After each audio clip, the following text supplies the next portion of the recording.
Bienvenidos al estudio Discipulado Nueva Vida en Cristo número 3. En esta oportunidad presentaremos el paso número 3. Esta lección se titula Más sobre el amor y vamos a ver dos puntos muy importantes.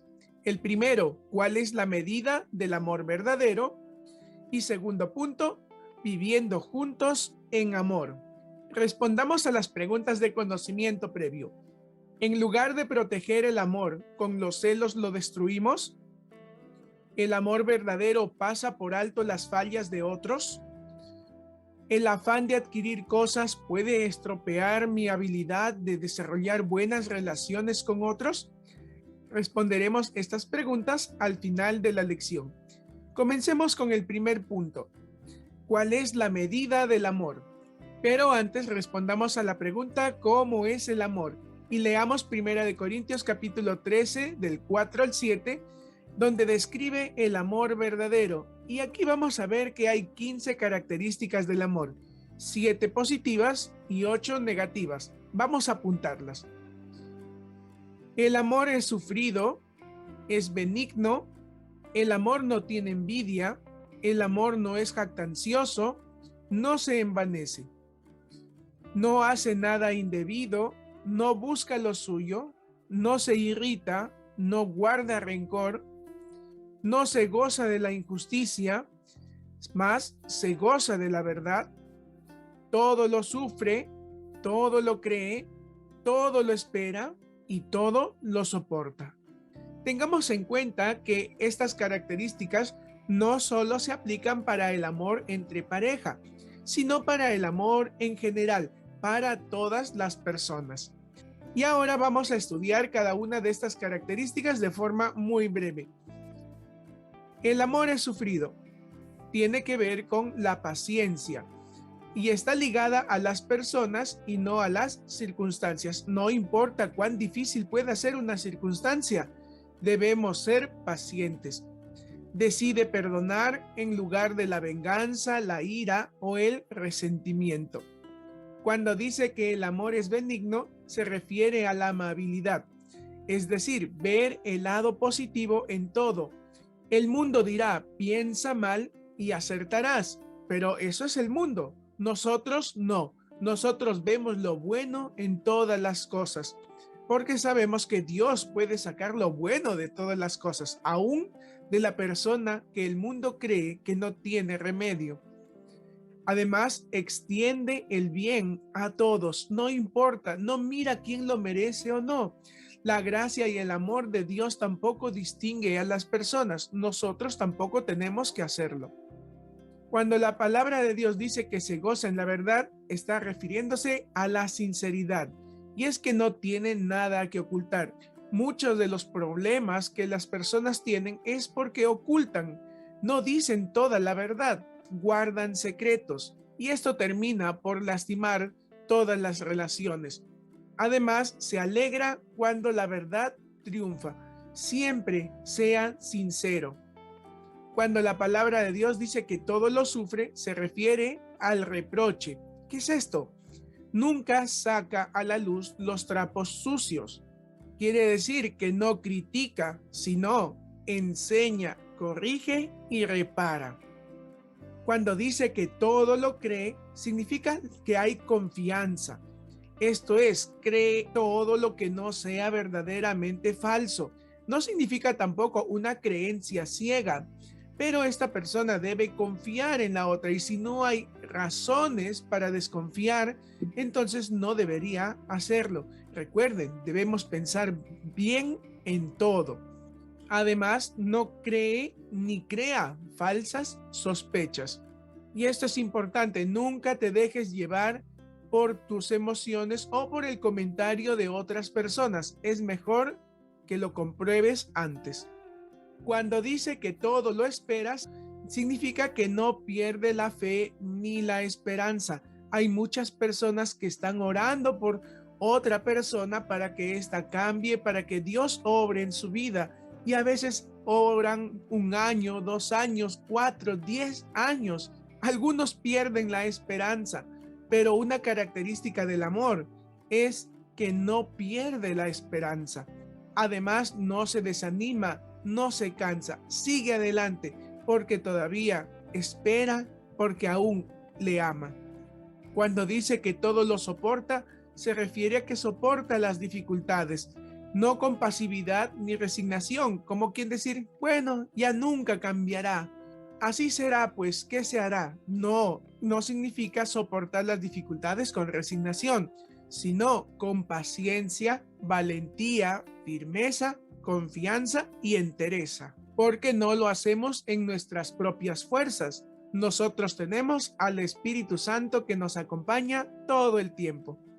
Cuando dice que no es envidioso, se refiere a que no hay celos, no busca frustrar el logro de los demás. Y pongo nuevamente el ejemplo entre pareja porque muchas veces se da en esas circunstancias cuando la esposa tiene logros mayores y gana más o adquiere un título mayor. Entonces muchos esposos se sienten celosos y quieren frustrar el logro de su esposa. Esto no debe ser así. Por el contrario, debemos animarle a que siga adelante. Recordemos que entre esposos, los dos somos uno. Por lo tanto, se debe gozar en el logro de los demás. Cuando hablamos de que no es jactancioso, quiere decir esto que no se requieren méritos para amar y ser amado. ¿Cómo puede ser un amor jactancioso? Por ejemplo, si no fuera por mí, aquí nadie te quisiera. Solo yo te puedo soportar. Recuerda, amar no es hacer un favor. Recuerda que amamos no porque se lo merecen, porque así también nos han amado a nosotros. Dios nos amó sin merecerlo y de esa misma forma tenemos que amar a los demás. Recuerda que Jesús no hizo alarde de su sacrificio y amor por nosotros. Cuando dice que no se envanece, significa que no es presumido, es decir, no se cree diferente o superior a los demás. La persona verdaderamente importante no tiene en cuenta su propia importancia. Otra característica del amor es que no hace nada indebido y esto está relacionado con la cortesía. ¿Y cómo es la cortesía? Tiene buenos modales con todos. Y esto de los buenos modales no solamente se refiere a saludar, a despedirse, sino que tiene buen tacto y tino en todas sus relaciones para no lastimar a nadie. Se comporta de forma adecuada en el momento adecuado. Cuando dice que el amor no busca lo suyo, significa que no reclama sus derechos. Y un momento, esto no significa permitir el abuso, callar, no reclamar o no denunciar. No, no tiene que ver con esos derechos, sino que tiene que ver con pensar más en tus responsabilidades que en tus privilegios. Y esto puede darse, por ejemplo, en una persona que tiene pensamientos machistas cuando dice, sí, pero yo soy hombre. O cuando tenemos a otra persona que tiene una cierta autoridad, sí, pero yo soy el jefe. Pensemos primero en nuestras responsabilidades y nuestra responsabilidad con el otro que en nuestros derechos o privilegios. Pensemos primero en la otra persona. Cuando dice que no se irrita, se refiere a que no deja que la ira le domine. Ten en cuenta que la irritación, perder los estribos o perder la cabeza son señales de derrota. Quiere decir que ya no encontraste una solución y la mejor solución fue renegar, airarte. Debemos controlar nuestras emociones, nuestras respuestas, nuestras acciones, es decir, nuestra ira. Y cuando dice que no guarda rencor, se refiere a que no debemos almacenar o archivar las ofensas pasadas. Y es que a veces cuando nos molestamos, recordamos todas las veces en que la otra persona también nos falló y se lo reprochamos. No debe haber nada de eso. Recuerda que debemos perdonar y olvidar. Finalmente, cuando decimos que no se goza de la injusticia, quiere decir que no obra mal. No se alegra de la malicia, del infortunio de los demás. Ah, se lo merecía. Bien hecho que le haya pasado aquello. No debemos pensar que el mal de alguien está bien merecido o es justo. Tengamos misericordia, tengamos amor con todas las personas. Ahora respondamos algunas preguntas con respecto a estas características del amor que hemos estudiado. ¿Cómo entiende la frase el amor es sufrido en la versión Reina Valera o el amor es paciente en la versión NBI? Como hemos visto, se refiere a que más importante que las circunstancias es la persona. Recuerde que la persona es más importante que la falla. Por lo tanto, debemos elegir perdonar en lugar de la ira, de la venganza o el resentimiento. Ahora, si el amor no tiene envidia, ¿qué desea para los demás? Según el versículo 4. Y como hemos estudiado en la lista de las 15 características del verdadero amor, no tener envidia significa que todos logren lo que desean y se gozan de ello. Si el amor no busca lo suyo, es decir, no es egoísta, ¿qué busca entonces? También hemos estudiado que esto quiere decir que piensa más en sus responsabilidades y deberes que sus privilegios o beneficios. Primero los demás, luego yo. Y de estas 15 características del verdadero amor, ¿cuáles son las características que usted necesita desarrollar más? Piensa un momento y ponlo en oración y pídele a Dios que te ayude a desarrollar esas características que no has desarrollado en tu vida. Y para estudiar estas características, y no te olvides, he realizado un bonito póster que puedes descargar en el blog de Creciendo. El link estará en la descripción. Ahora vamos a hacer una pequeña práctica. De las características del amor que hemos estudiado de 1 Corintios 13, versículos 4 al 7, vamos a ver qué características corrigen las siguientes afirmaciones equivocadas. Comencemos con esta afirmación. Jamás lo voy a perdonar por lo que me hizo. ¿Con qué característica del amor podemos responder a esta afirmación? A ver, aquí tenemos las 15 características. Antes que salga la respuesta, te animo a que pauses el video e intentes responder a esta afirmación incorrecta. Y aquí la respuesta es, el amor es sufrido, porque no debes decir que no le vas a perdonar, debemos de perdonar. Segunda afirmación, ¿por qué Juanita es tan popular cuando yo he alcanzado los mismos logros? ¿Cómo respondemos a esta afirmación? Que el amor no es envidioso, se alegra en el logro de los demás. Tercera afirmación, no aguanto a mis hermanitos, siempre me están molestando. Recuerda que el amor todo lo soporta. Mi marido es un perdedor, nunca logrará algo en la vida. Uy, a esta afirmación debemos responder con que el amor todo lo espera, nunca se cansa, tiene esperanza. Siguiente afirmación, ¿por qué tengo que ayudar a Pedro si yo también tengo necesidades? Podemos responder a esta afirmación que el amor es benigno, busca siempre lo bueno. La siguiente afirmación dice, nuestro grupo canta mejor que el otro, ellos no pueden mantener el ritmo. Y respondemos a esta afirmación diciendo que el amor todo lo sufre. En vez de criticar y juzgar, debe enseñar. Yo puedo hacerlo solo sin que nadie me ayude. Respondemos a esta afirmación diciendo que el amor no se envanece. Despidieron a Juan, se lo merecía. Es más, nunca me había caído bien. Y respondemos con el amor no se goza en la injusticia. Ojalá que lo saquen del puesto para que me pongan a mí. Respondemos a esta afirmación equivocada diciéndoles que el amor no busca lo suyo. Finalmente, todo lo que Marta hace me molesta, hasta su forma de vestir y hablar. A esta afirmación equivocada le decimos que el amor no hace nada indebido. Ahora vayamos al segundo punto. Viviendo juntos en amor. Vamos a leer Romanos 12:10.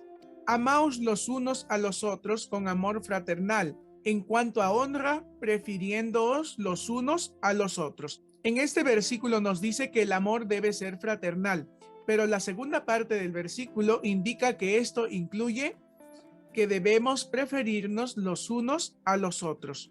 En la versión del Nuevo Testamento de Fernando Arcas y Alonso Fernández, este versículo dice así: amaos de corazón unos a otros como hermanos, y cada uno aprecia a los demás más que a sí mismo.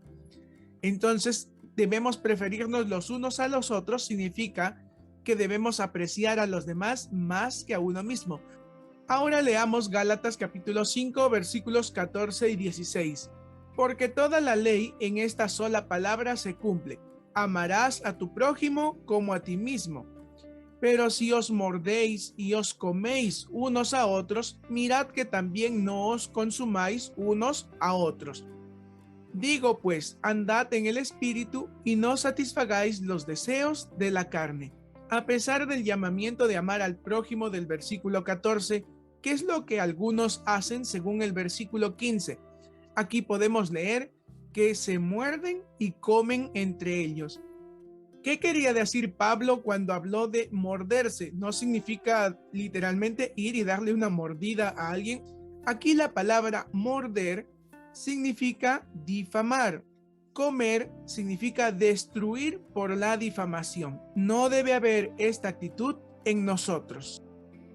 ¿Cómo podemos vencer el deseo de comernos unos a otros, o sea, difamarnos, según el versículo 16? Aquí nos dice que debemos andar en el espíritu, pero también nos dice que no debemos satisfacer los deseos de la carne. Y a propósito de andar en el espíritu, te animo a que veas el paso número 5 del discipulado número 1. El link lo dejaré en la descripción de este video. ¿Qué hace el amor para permitirnos vivir juntos según 1 de Pedro 4:8? Y ante todo, tened entre vosotros ferviente amor, porque el amor cubrirá multitud de pecados. Y es que cuando hay amor verdadero, entonces se cubren la multitud de pecados. Ahora, expliquemos la frase el amor cubrirá multitud de pecados. Ojo que no significa solapar o encubrir el pecado, sino que significa perdonar los pecados. Y es que cuando hay amor verdadero, habrá también perdón verdadero. Recuerda que el amor verdadero no depende del comportamiento del otro, más bien es amar a otros aún con sus fallas. Recuerda cómo Cristo nos amó, siendo aún pecadores. Cristo dio su vida por los buenos y los malos. Su sacrificio nos dio un ejemplo de cómo amar, entregándonos en servicio unos a otros. Sigamos pues el ejemplo de Jesús. Veamos el caso de Pedro en Juan capítulo 21 versículos 15 al 17. Cuando hubieran comido, Jesús dijo a Simón Pedro: Simón, hijo de Jonás, ¿me amas más que estos? Le respondió: sí, Señor, tú sabes que te amo. Él le dijo: apacienta mis corderos. Volvió a decirle la segunda vez: Simón, hijo de Jonás, ¿me amas? Pedro le respondió: sí, Señor, tú sabes que te amo. Le dijo: pastorea mis ovejas. Le dijo la tercera vez: Simón, hijo de Jonás, ¿me amas? Pedro se entristeció de que le dijese la tercera vez: ¿me amas? Y le respondió: Señor, tú lo sabes todo, tú sabes que te amo. Jesús le dijo: apacienta mis ovejas. En el contexto, esta conversación sucedió después que Pedro negara a Jesús. Y aún después de haberlo negado a Jesús 3 veces, ¿qué trabajo se le encomendó a Pedro? Un trabajo muy importante. Jesucristo le encargó que apacentara las ovejas de Jesús. De la misma forma, si alguien nos falla, debemos perdonarle y restaurar la confianza.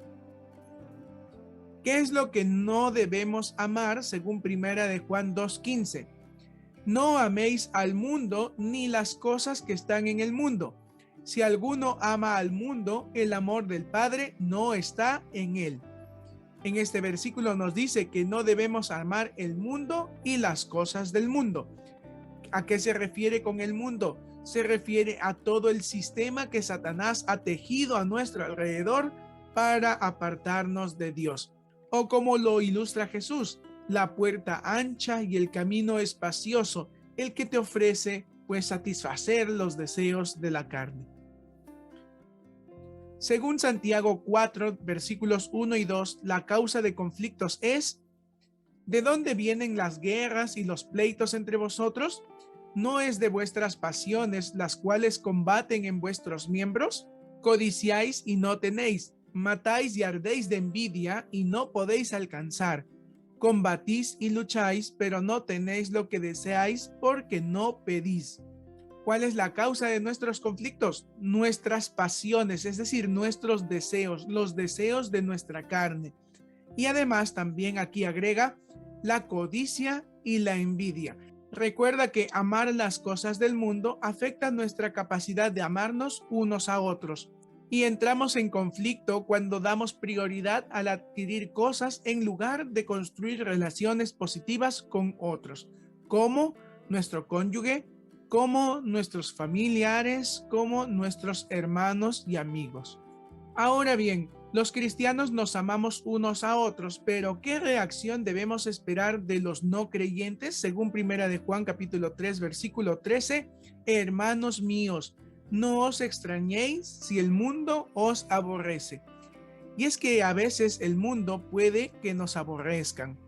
Pero ¿por qué llegaría a aborrecernos el mundo? Simplemente porque vivimos en luz, porque nosotros no nos callamos ante la injusticia.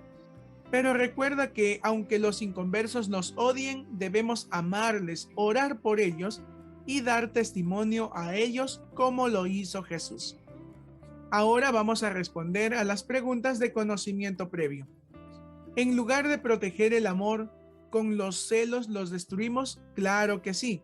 Los celos son muy malos, dañan la confianza entre las personas. No debemos permitir eso en nuestra vida. ¿El amor verdadero pasa por alto las fallas de otros? Verdadero. No significa encubrir el pecado. Oh, no, mi amigo, no voy a decir nada. No, no significa eso, sino que significa perdonar en vez de juzgar y condenar. El afán de adquirir cosas puede estropear mi habilidad de desarrollar buenas relaciones con otros. Eso es verdadero. Nunca los bienes materiales o las circunstancias deben ser más importantes que las personas. Finalmente, para crecer espiritualmente, memoriza Juan capítulo 13, versículo 35. Siempre hablamos de la importancia de memorizar los versículos porque nos ayudarán a vencer las tentaciones y decirle al diablo de la misma forma que Jesucristo le dijo: escrito está. También te animo a que leas Hebreos capítulo 11, 12, Primera de Pedro capítulos 1 al 5, un capítulo por día. Y finalmente, ora para que Dios te ayude a desarrollar las características del verdadero amor con todos, cónyuge, familia, hermanos, amigo, incluso con los que te han ofendido. Que Dios te bendiga. Gracias por escuchar esta lección. Será hasta la próxima oportunidad. No olvides suscribirte al canal.